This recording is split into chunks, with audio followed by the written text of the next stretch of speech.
welcome to another episode of the CPG Guys podcast. Our hosts, Sri Rajgopalan, Peter V.S. Bond, and Brian Gildenberg explore how brands and retailers engage consumers in an increasingly digitally driven world. And now, here are the CPG Guys. Hello and welcome to the CPG Guys podcast. I'm PVSP, and when I'm not co-hosting this podcast along with my partners, I serve as Partnership Acceleration Lead at Flywheel Digital, the leading managed services business that helps brands grow their e-commerce. Accompanying me today for our conversation is my fellow co-founder of the CPG Guys. Please listen to his daughter's music at riaraj.com, link in the liner notes of this episode. He joins me today from his home high atop the San Andreas Fault in Southern California. Please join me in welcoming my partner in crime, my co-pilot, and of course, my best friend. He's the man known as Sri. Sri, how are you faring with these earthquakes and hurricanes? It's like the Wizard of Oz, lions and tigers and bears, oh my, what's going on? You know, drip, drip, boom, boom, rattle, rattle, 7 seconds. That's the story of last weekend. Yeah. I'll tell you, Peter, I've never felt anything like it. Sitting on the dining table, it was like a bomb went off under my feet. And I literally experienced the line or the earthquake, whatever you call it, 5.5 near us in Ojai, California, moving from one side of the house to the other side of the house. And it all lasted only 7 seconds. That fast. Crazy, man. But all good here. Real property can be replaced. Humans cannot. Humans are great. Everyone's alive. Everyone's happy. I know you've got a contractor coming to address some of the repercussions of Sunday's little cataclysmic event. But in any event, I'm glad to have you here today, Sri. I hope you managed to swing by the 7-Eleven on Ventura Boulevard near your home and pick yourself up a big gulp, because we've got a related treat today on today's episode. Before we get to our guest, I'll remind everyone to subscribe to our podcast on your favorite platform, Apple, Spotify. If you're on those in particular, please give us a rating. It helps feed the algorithm and make our podcast more findable. And of course, we want you to write a review while you're there so we know what you like us to talk about. We want to express how honored we are to be rated the #1 CPG podcast for over 2 years running, according to FeedSpot, the leading podcast ranking authority. And we're very pleased to have join us in the top 30 our sister cast, CPG Scoop, CPG Fast Forward, and the FMCG Guys. Sure, you know, we're also now ranked in the top 50 podcasts for marketing in North America, according to Chartable. Chartable, wow, that's another great one to add to our roster. And of course, we're really happy to be formal sponsors of Next Up, formerly known as Network of Executive Women, whose mission it is to advance all women in business. All three of the CPG Guys will be appearing at the Next Up Summit, happening in Chicago late September. Links to our podcast, our sister casts, our landing page on Next Up, they can all be found in the digital liner notes of this episode. So let's get to the main event, shall we, Sri? Retail media is an emerging and important channel for advertisers to reach relevant audiences with meaningful messaging up and down the marketing funnel. We talk about this on over 50 episodes, Sri, of this great podcast. When one thinks of retailers with high purchase frequency and attributable sales data, one's mind will typically gravitate to grocers or even mass merchants, where consumers are shopping across a broad portfolio of categories on a very frequent basis, allowing for the development of very refined behavioral audiences. Convenience also presents advertisers with a similar ability to reach high purchase frequency shoppers in consumable categories, particularly associated with specific day part consumption patterns. 7-Eleven is world-renowned as the leader in convenience retail, striving to be the first choice for convenience for their customers anytime, anywhere. Based in Irving, Texas, 7-Eleven operates franchises and or licenses more than 13,000 stores in the USA and Canada. In addition to 7-Eleven stores, 7-Eleven Inc. operates and franchises Speedway, Stripes, Laredo Taco Company, and Raise the Roost Chicken and Biscuits locations. In a recent convenience channel report published by Flywheel Retail Insights, plug for my own company, 7-Eleven ranked as the largest retail convenience operator in the world with more than 3 times the revenue compared to the next largest competitor. Wow, Sheree, that's big. I met our guest earlier this year at Shop Talk in Las Vegas. His career's taken him from mortgage and loans to 11 years at the late great Shopco, followed by 4 years at Michaels working in consumer insights and analytics before joining 7-Eleven nearly 3 years ago. He now leads 7-Eleven's emerging retail media business known as Gulp. Remember, Sri, how I told you go get your big Gulp? Gulp Media Network. He's here to share with us all the value that 7-Eleven is bringing to advertisers through its retail media offering. Please join Sri and me in welcoming to the podcast Ben Tienor. Hey, Ben, how are you? Welcome. Peter, thanks so much for that great intro. I'm in Texas, as you mentioned, so it's hot, spoiler, but I'm super excited to be here with you both, Sri and Peter. Sri, if I can comment, the story you mentioned on the earthquakes, but here you are recording reminds me, right, there's a famous Lorne Michaels line that the show doesn't go on when it's ready. The show goes on because it's 11:30 on Saturday night. And so thank you much for sharing time with me this morning. And Ben, isn't that the story of our times now? Retail media is the hottest topic in CPG and retail in our industry, and the show must go on. Products must be featured. They must be on sponsored ads. People got to be able to find them through all the various assets, and I can't wait for you to unpack it. Ben, we appreciate making the time to speak with Sri and me. We're excited to get into the conversation. Perhaps you could start us off by giving our audience a brief overview of Gulp Media Network. What's the origin story? And what's your role in building out this powerful advertising channel? I'd love to. Thank you so much. So Gulp Media Network is part of a suite of tools we've developed at 7-Eleven that we've developed with an eye on solving marketing and insights-driven problems, challenges, opportunities for our CPG partners. And we can touch on them, but what we've really tried to do is enable the tools that will allow them to better understand customers, innovate, and market to them. Obviously, we have data to support that and measurability that I hope we'll get into, of course, but that's the broad picture of what we're trying to do. Thank you for that, Ben. In the digital liner notes of this episode, we're going to include links to your LinkedIn profile and 7-Eleven's LinkedIn page so our listeners can access this and they can multitask while they're listening to you talk about your business, and they can learn more about you and your background. So let's get to the questions. I'm going to kick it off. It would be great for us to understand a little bit more about you, Ben, before we dig into Gulp Media Network. So could you highlight for us what you think are some of the pivotal roles that you really consider to be most helpful in preparing you for the evolution that has led you to leading commercialization of Gulp Media Network? I'd love to. I came to retail. You mentioned some of my pre-retail experience, and I'm happy to not talk about it, honestly. But I came to retail as a finance guy. And I still talk about that with my marketing and insights friends now. And the language I like to use is our finance and accounting friends are the ones who write the report card of the business. We should know the language they're using. We should understand how we're being scored and measured, right? And so I keep bringing that acumen, if you will, to the marketing execution and strategy and planning. And again, foreshadowing as surely we'll talk measurement.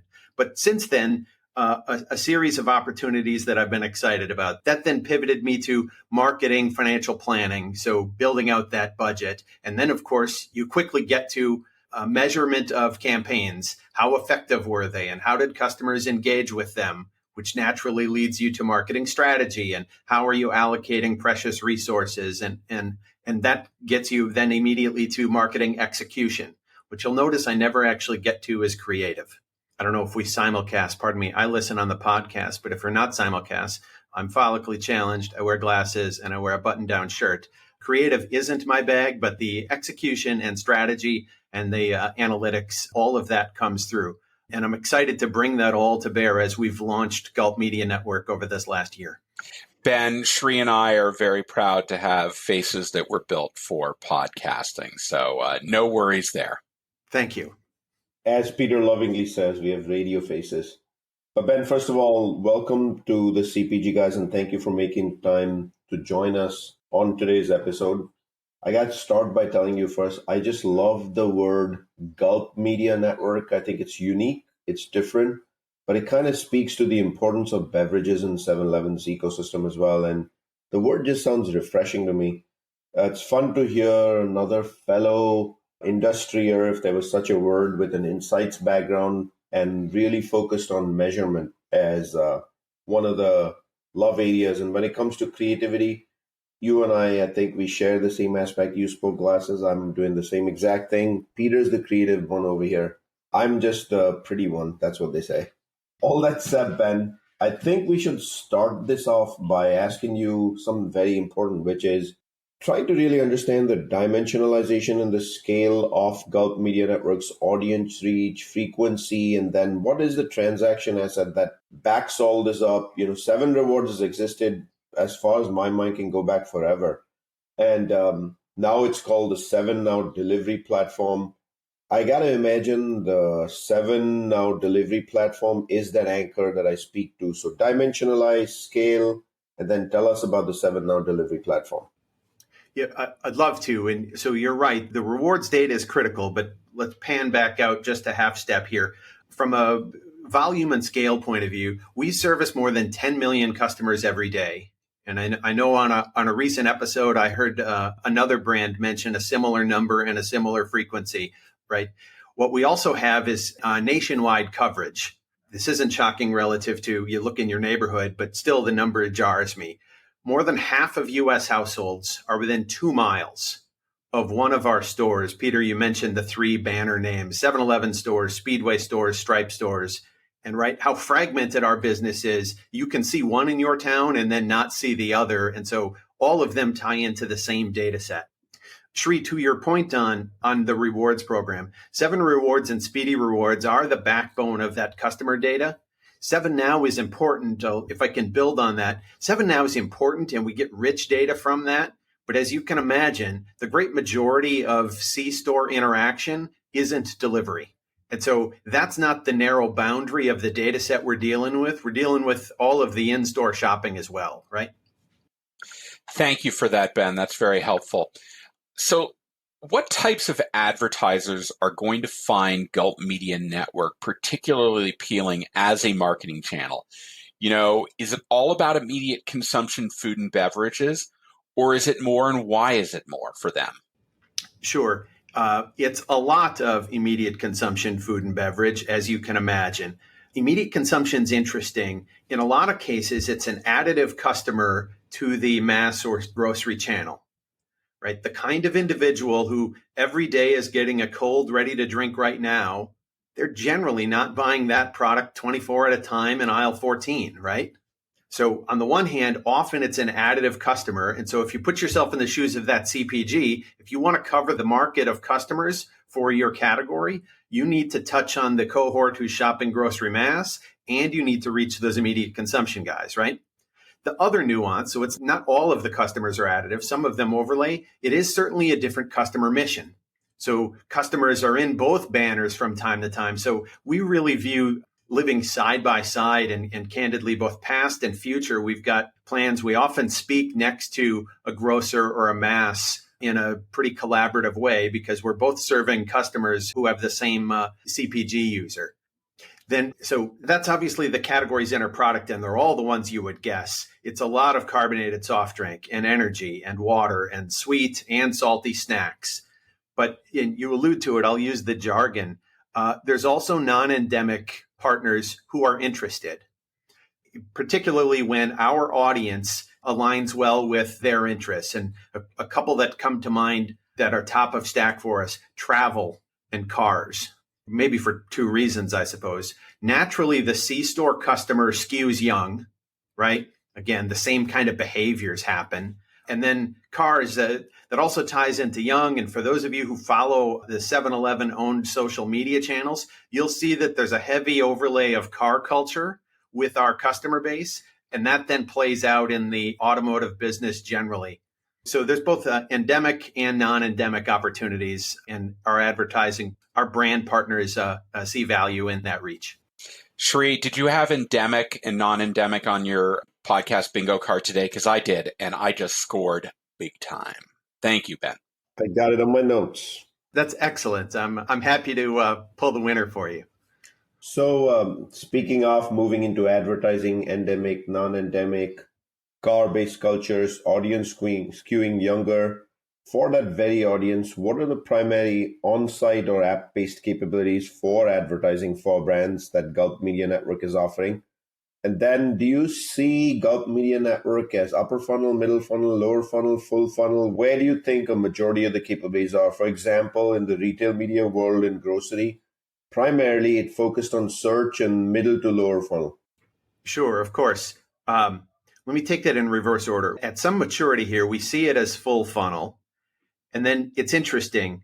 When we've launched retail media, we obviously looked at what's happening elsewhere in the world. What are the big guys doing in this and that? I say this to not name names. We all know the names. And Shri, you pointed exactly at a lot of where their inventory is and where they lead with. And as I like to say, if I woke up in those states, I would probably do something like that. But we alluded to this. The great majority of immediate consumption customer behavior or C-store customer behavior is in store. So our customer behavior is different than an awful lot of those channels, and so are our inventory. And so what we've really led with, what we launched last year with was offsite digital, programmatic, the socials, and we can go down that path. And what we think is relevant and I suppose critical is the Venn diagram of two things here. Venn diagram. Look at me in the jargon. Maybe that's on a business card. The two things here. We think about what our inventory is from the point of view of how our customers engage with the brand and the products. And then we think about what assets are helpful to our CPG brands. They can run a social campaign without a partner. What they struggle with is to target based on a user or measure the lift from it, right? And so the way we've led Gulp Media Network is to tie our purchase data into that offsite digital to enable them to target and create measurability. You know, if you give me analysis of covariate, I can scream out bingo next. So I'm very excited about this. You nailed it with a Venn diagram. He shares the love for Venn diagrams with our vice president. I don't know if you knew that. Just Google vice president Venn diagram. Let me remind our audience that Shri and I are speaking today with Ben Tienor, director of Gulp Media Network, the retail media division of 7-Eleven. Okay, Ben, why don't you walk us through some of the offsite partnerships that Gulp Media Network has established and the value you see with these partners bringing to advertisers seeking to leverage the 7-Eleven shopper audience that you've already indicated is quite vast? Absolutely. I mentioned programmatic and the socials, and everyone knows the names. As we're now here in the second half of 23, we're also adding in other offsite elements like mobile in-app advertising, like CTV, like streaming audio. So the full suite there, but again, still offsite. And then if I can pivot, we are, in the way of expectations, we are scaling up in-store. I guess the way to think about it is in-store, not digital advertising. Earlier this year at P2PI, we discussed that we're launching in-store radio and we'll be scaling that next year. And again, as I think about how our customers engage with the C-store channel, that in-store radio strikes us as very analogous to paid search. Digitally, it doesn't work the same, but it's the same moment in the transaction where the customer is being presented with that message as they're standing at the cooler door. The image that I often talk about is we've all stood at that wall of cooler doors. There's 8 doors. There's 500 bottles. You're only going to choose one. Hearing that message for one brand versus another, that's the lower funnel point of purchase decision time that obviously you'd want to interject. And I welcome if you see it differently, but that strikes us as very analogous to that paid search kind of opportunity, right? Yeah, Ben, earlier this year, we spoke with Andrew Lipsman at Insider Intelligence about the rise of in-store retail media, and we're really happy to hear that that's something 7-Eleven's thinking about. We've talked at length about the fact that driving personalization in store is challenging in many ways unless you're doing it through a mobile app. And so I think the fact that you bring such incredible scale of 13,000 stores, an enormous footprint, you mentioned how close they are to most people in this country, and the fact that you're targeting an audience that's rather young, a group that is predominantly moving towards a classification called unreachable, which means they've cut the cable, they're no longer consuming linear television, they're no longer consuming print media, but they are still coming to your store for their coffee in the morning. Wow, if you can deliver a meaningful, not necessarily a personalized, but a meaningful branding experience to drive activation, I think that will be quite appealing to CPG brands looking to advertise within the four walls of your store. Sri, I'll pass it on to you. I'm very intrigued by the in-store radio network. I'm going to go to a 7-Eleven this weekend and actually pay close attention and try to size up myself what sort of opportunities, because if you start thinking about geo-tracking for the consumers that have opted to use the app and feel that it's okay, that can be a little bit of a game changer in terms of while they're close to the beverage cooler, as you mentioned, Ben, the choices that they're presented with is significant to be able to hear that message, or when they're browsing a snacking aisle, a salty snack versus a sweet, to be very contextual could be a little bit of a game changer in the convenience industry, period. The next logical, obvious question, Ben, is going to be measurement. If the capabilities exist, endemic, non-endemic, if, in the future somewhere that geo-tracking happens and it can be contextual, how would you measure these things? And given that the budgets that CPGs will bring to the table will require justification for ROI, and they'll have to have ROI like linear TV, print, all those things from the past, what are you making available to brands to drive confidence that it's the right thing to do in the middle and lower funnel activation? Great question, Sri. So there's a few things to come together here. I mentioned the suite of tools. One of them, and now I'll call out by name, is C Shopper, which is our analytics platform where all of our customer data and all their transaction data live. So that's great on its own for all of its virtues, and we won't go down that path. The reason I bring it up here is when we think about all those display logs for all that offsite media, those display logs we bring back into C Shopper. So the same platform that our partners can mine for transactions and customers, they can cut by exposure data and measure the efficacy of campaigns. We partner with Circana because we believe in the virtue of third party, but honestly, our partners don't even have to believe Circana on the subject. They can log into the platform and do their own measurement, attribution, however they want to think about it for all of that offsite. And so we've really tried to develop that as, again, transparent and customer focused. I probably need to think about this different. In this context, customer CPG focused, meeting their data needs, because you're absolutely right, Sri. Every dollar they spend advertising with our channel is a dollar from some other point in the marketing allocation. I alluded to that background that I had earlier and understanding that there are limited resources. You have to make those choices, right? When we get to in-store, we won't have obviously the same measurement because, Peter, as you mentioned, it's not personalized in a one-to-one trackable way, but we can do robust test and control across the 13,000 stores. We understand when it runs and we understand when the sale happens. So we can do a lot of near-in linkage minutes away. How much attribution do you want to give to an ad played Tuesday at noon to a sale that happened Thursday? If you're asking me, not much. But if it played Tuesday at noon and we should count the sale that happened, 4 minutes later, that seems pretty well correlated, right? So measurement is critical, and we know that we need to tie together the exposure data and the sales data, candidly, in a way that the CPGs want to look at it, and they don't all look at it the same, and that's okay.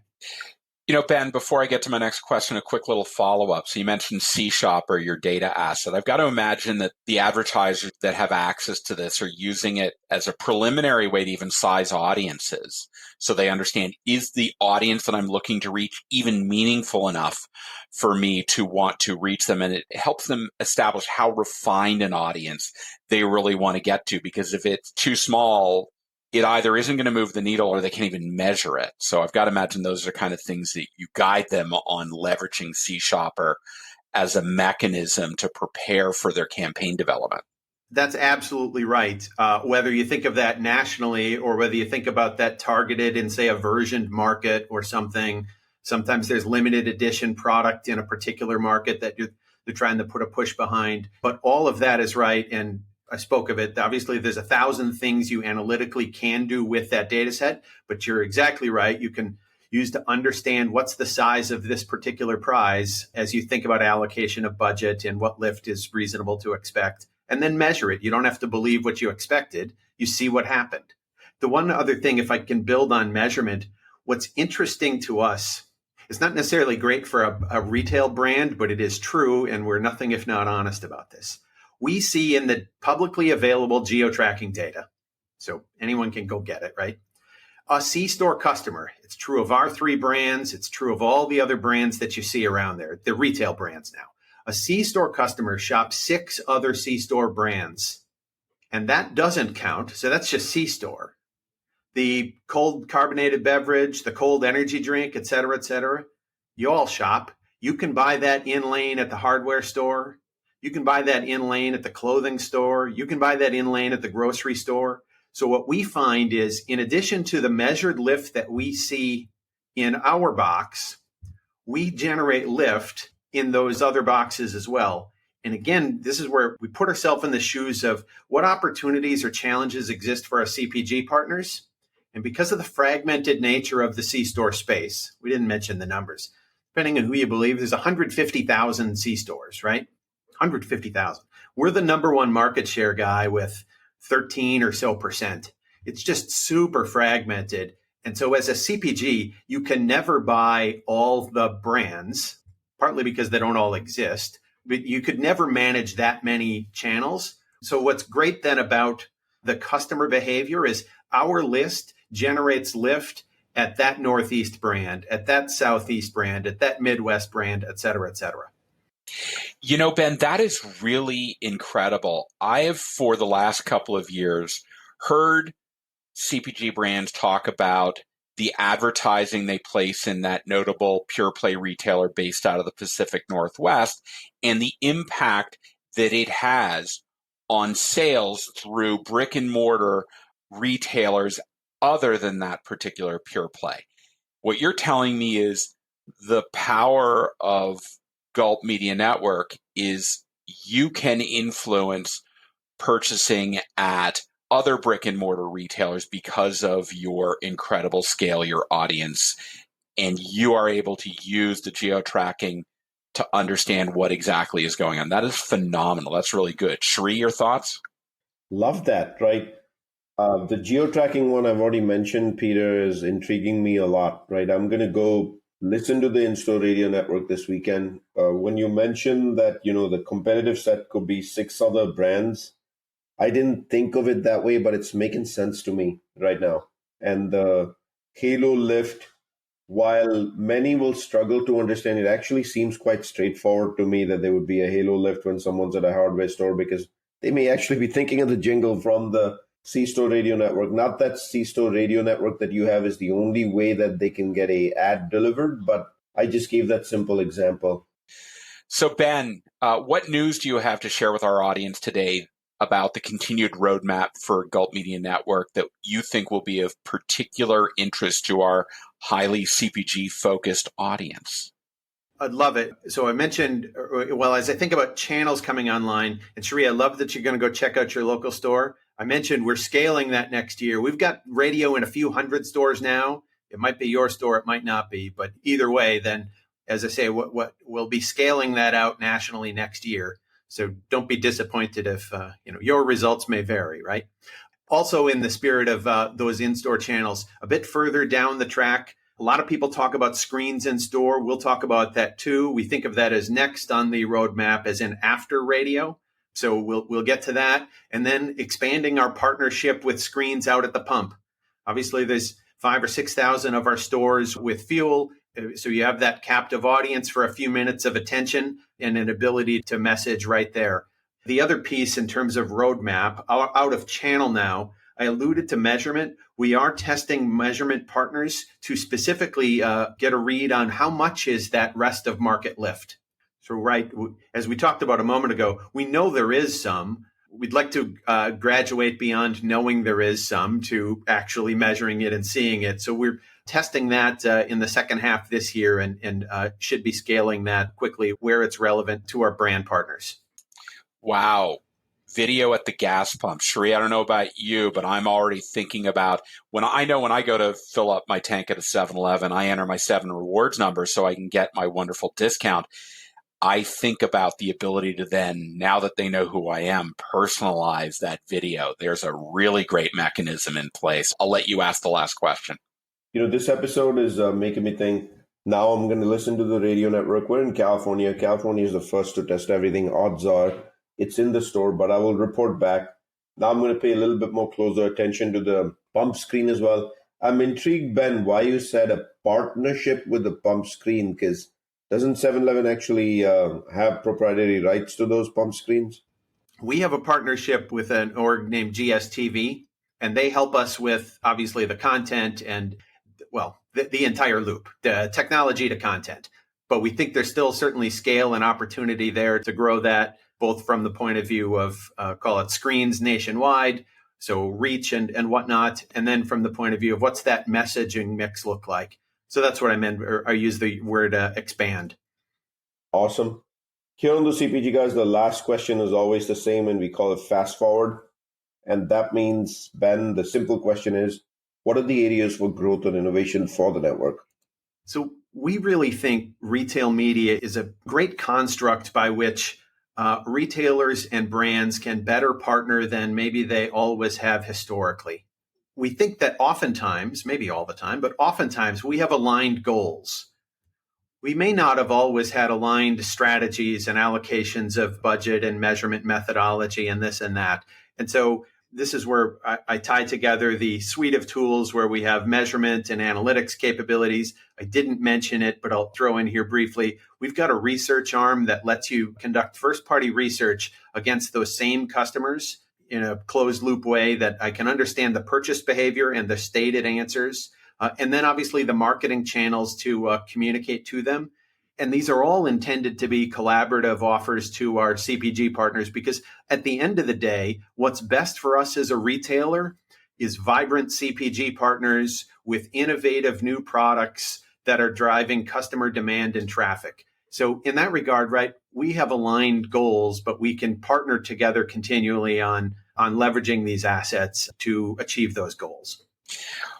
Wow, quantitative research associated with the behavioral segmentation of consumers. Sri, I didn't get the one bingo that I wanted, but I think that gives me another one in a different direction. So I'll let you add the last comment.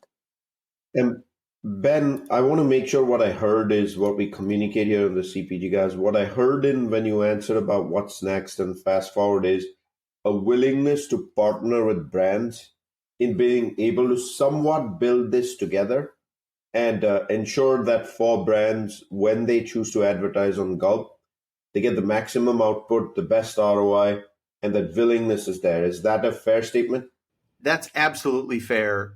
I'd like to think we put our money where our mouth is in terms of, this is where we mentioned that shopping behavior at other banners, not ours. I suppose if we 7-Eleven could wave a wand and make that not true, I suppose for 7-Eleven that would be good. But it is the truth that it happens. It's reality. And lo and behold, if I put myself in the shoes of my advertising partners, it's good for them, period, full stop.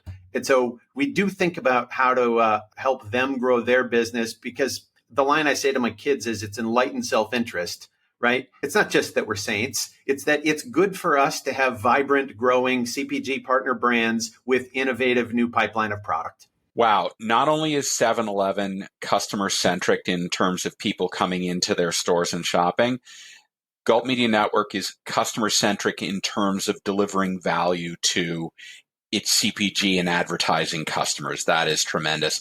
I'd like to remind our audience to visit cpgguys.com, where you can find all of our content. We organize our episodes by topics. You can filter on things like retail media, insights, DEI, ESG, whatever it is that you want. It's easy to find the episodes there. And if you think your company has some thought leadership contribute to our ongoing community discussion, drop us an email at contact@cpgguys.com.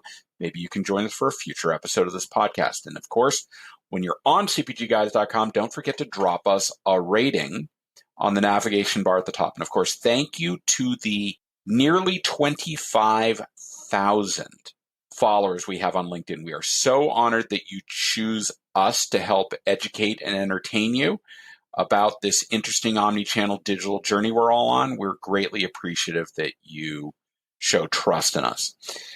Ben, we want to thank you for coming on and talking to us about 7-Eleven's Gulp Media Network. We learned a lot today. This is an area that we have not explored, and you bringing us expertise from, the Mac Daddy of everything convenience in the world, that was the definitive way to educate us on how convenience, retail, and 7-Eleven are playing a major role in the development of retail media. Thank you. Thank you, Peter. Sri, it's such a pleasure to be with you and your audience today. Hey, Sri, I know you were taking a lot of notes, so I'm going to pass it over to you to give us some of the summary points. I know you've got a probably triple-sided piece of paper there, but why don't you give us some of the salient points that you heard Ben sharing with our audience today? First of all, Peter, I'll start up top. This is the first time we've had someone from the C-Store channel. So it's awesome that now we're moving in that direction and we can actually speak to immediate consumption. When Ben said, hey, I'm in Texas, he had me a little bit at hello because you guys know that I've spent a decade in Dallas right there working for Frito. And I've been to the 7-Eleven office many a times back in that role because I was in the immediate consumption of the dollar drug and convenience channel. I love the word gulp. For some reason, that is now in my head, and it's going to stay there in my head as a great retail media network name. I just think the word gulp, refreshing, beverages, they all come together. So when someone starts a topic saying, I come with the insights background and measurement is important to me, that's kind of you're in my first job, right? And you work for IRI, Peter, on the retail side. I did on the client side, brand side. That's how you and I met. So it brings back memories of that. And it's our background as well. We started up top by talking about how important the rewards data piece is, but more importantly, that 7-Eleven actually services 10 million consumers every single day. And I didn't know, but hey, odds are we may be living within 2 miles of the network of 7-Eleven, whether it's that banner name or not, but within the network. What that really means is nationwide and global coverage. I asked a little bit about how the in-store data comes together, and Ben reminded us that the in-store scale is significant, and a large part of the retail media network Gulp should be focused on the in-store element and not just home delivery. Home delivery is a much smaller portion, needless to say, and I totally understand the why. And that the focus even for a brand is really around the immediate consumption occasion being paramount. Then we learned a little bit about what kind of consumer, skewing young. The social media overlay actually comes back to a car culture. Now, of course, Ben, the third thing I'm going to do today is I'm going to go to 7-Eleven social media, which I've actually co-authored tweets for in the past. I'm talking a 10-year-old story over here. But now I'm going to go get myself reacquainted with the car culture. And then we talked about endemic and non-endemic advertising, which makes a lot of sense. Full funnel, lower funnel, upper funnel, you were very clear. You are building towards a full funnel. You may not be 100% there now, but that is the goal. So brands can also introduce innovation, perhaps up top on the upper funnel piece. Connected it back to both. I love the reference you made to Venn diagrams. I was not joking when I said just Google president and Venn diagrams. There's a whole story over there and the importance of Venn diagrams. But the real point of that was connecting both on-site and off-site. And in the future, what we can look forward to as this keeps building, mobile ads on the app, website, streaming audio. We talked quite a bit about the in-store radio, which is scaling more in 2024. I think you said 150 odd stores today. And it's very analogous to what we on retail media on a grocer would have called paid search.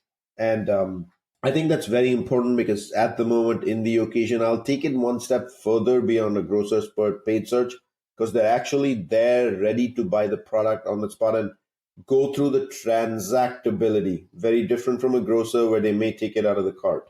Then we talked about the C-Store shopper platform, the C shopper platform being the backbone of the data, the importance of it. People already have access to that today, but it'll automatically become the backbone. The shoppers also shop 6 other brands, which means in the measurement, one of the most important things I was going to ask you, but you answered before I did, is you're going to talk about the halo lift that it delivers in other places that they may choose to go complete their transactability. And one such example you gave was of hardware. I'm thinking vending machines and places that they go to would probably be another one as well. And that's awesome that you see it in that spirit and you're not holding on to it. The only place to buy is a 7-Eleven, and that you understand that they have a choice. Although with 150K stores, you are the number one market share leader with 13% of the market approximately. Talk about what's next, screens in store, the importance of that. I genuinely, personally, Sri and the CPG guys believes screens in stores the next bastion for retail media. So I'm looking forward to that. Your partnership at the pump being equally important, because your partnership with GSTV, who does the content and tech for the pump, you got to bring that back into the store as well in some capacity once a consumer is ready to go. Geo-tracking obviously will be a piece of this.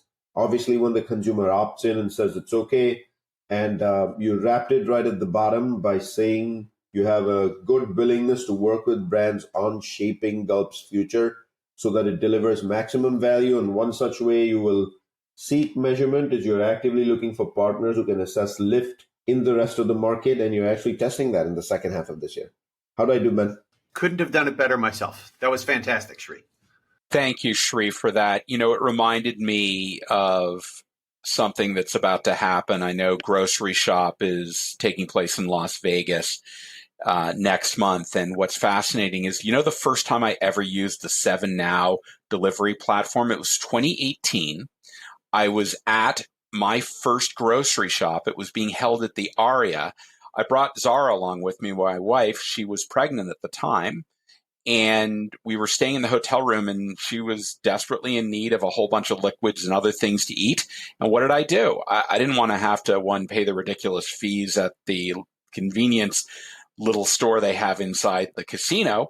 So I opened up my app and I said, better time than never. Let's get that order done. And I had a whole bunch of stuff delivered. It showed up within an hour and made everybody happy. And I used the story to dazzle some of the people that I was meeting with at the conference. So what a great story. If I can jump in there, it's great to hear you did that. For those of you who follow us on social media, you know, a year or two ago, we delivered a Slurpee to space, literally. So we can certainly deliver through 7NOW to the Aria or a bazillion other places. Do check that out, 7NOW. And now, Ben, you chose to bring it up, so you have to decompose for the audience what that means, delivering a Slurpee to space. I don't know if it had a different lid, but I do believe it was a beverage. Somehow we commissioned a trip to space as part of, I don't know if it was SpaceX or Blue Origin, but one of those guys on their satellite launches, we got that in there, and we made a big deal in the socials when it happened. So I'm sure it, you know, what happens on the internet lives forever. So it's out there. I guess two ways, right? Absolutely. Well, thank you, Ben. Thank you, Sri. And to our audience, we're so appreciative that you joined us for today's episode. We look forward to speaking to you in a future episode of the CPG Guys podcast. Goodbye.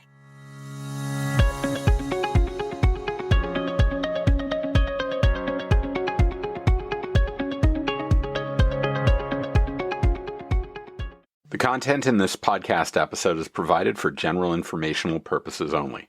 By listening to our episode, you understand that no information contained in this episode should be construed as advice from CPG Guys LLC or the individual author, hosts, or guests, nor is it intended to be a substitute for research on any subject matter.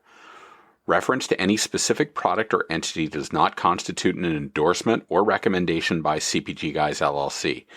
The views expressed by guests are their own, and their appearance on the program does not imply an endorsement of them or any entity they represent. The views expressed by CPG Guys LLC do not represent the views of their employers or the entity they represent. CPG Guys LLC expressly disclaims any and all liability or responsibility for any direct, indirect, incidental, special, consequential, or other damages arising out of any individual's use of, reference to, or inability to use this podcast or the information we present in this podcast.